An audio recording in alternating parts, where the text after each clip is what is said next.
Hi అందరికీ. సింపుల్గా ఆలుగడ్డ టమాటా కర్రీ ఎట్లా చేయాలో చూద్దాం. ఇప్పుడు ముందు కంచుట్లో 2 పావుల నూనె పోసేసుకొని 1 స్పూన్ జీలకర్ర 1 స్పూన్ ఆవాలు వేసుకోవాలి. కట్ చేసి పెట్టుకున్న ఉల్లిగడ్డలు వేసుకున్నాము. ముందుగానే కట్ చేసి పెట్టుకున్న ఉల్లిగడ్డ పచ్చిమిర్చి వేసేసుకోవాలి. కొంచెం కరివేపాకు, ఉల్లిగడ్డ పచ్చిమిర్చి వేగినాక కొంచెం అల్లం వెల్లిపాయ పేస్ట్ వేసుకోవాలి. అల్లం వెల్లిపాయ పేస్ట్ కొంచెం పచ్చివాసన పోయేంత వరకు ఉంచి కొంచెం పసుపు వేసుకోవాలి. ముందే కోసి పెట్టుకున్న టమాటా వేసుకోవాలి. ఉల్లిగడ్డ పచ్చిమిరపకాయలు అల్లం వెల్లిపాయ అన్నీ మంచిగా ఫ్రై అయ్యాక ఇప్పుడు పచ్చిమిర్చి వేసుకోవాలి.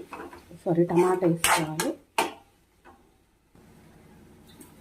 తగినంత ఉప్పు.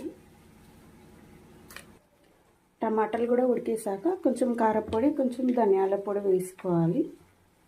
ఇది కూడా వేసుకొని మంచిగా కలిపేసి చూస్తున్నారు కదా, టమాటాలు మెత్తగా ఉడకాలి. ముందుగానే కోసి పెట్టుకున్న ఆలుగడ్డలు, ఇట్లా ఆలుగడ్డలు కొంచెం పెద్దగా కట్ చేసుకుంటే తినేటప్పుడు బాగుంటుంది.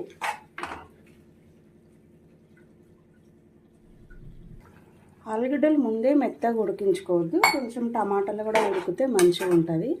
మరి మెత్తగా అయిపోతే కూడా బాగుండదు. ఇట్లా సెమీగా ఉడకబెట్టుకొని ఇప్పుడే కొంచెం ఉప్పు అది చూసేసుకొని ఏమన్నా ఉప్పు అట్లా తక్కువ ఉంటే కొంచెం ఇప్పుడు ఉప్పు వేసుకోవచ్చు. ఉప్పు అది వేసుకున్నాక ఒకసారి మంచిగా కలిపేసుకొని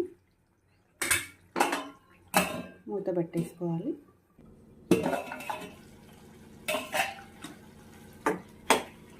కొంచెం ఉడికేసాక లాస్ట్లో కొంచెం కొత్తిమీర కూడా వేసేసుకోవాలి.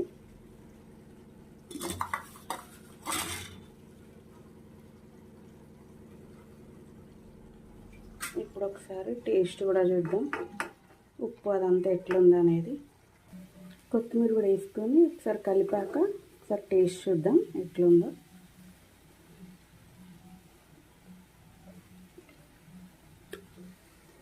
మస్తుంది. చపాతీలోకి కానీ అన్నంలోకి కానీ చాలా బాగుంటుంది. ఒకసారి ఇట్లా ట్రై చేయండి.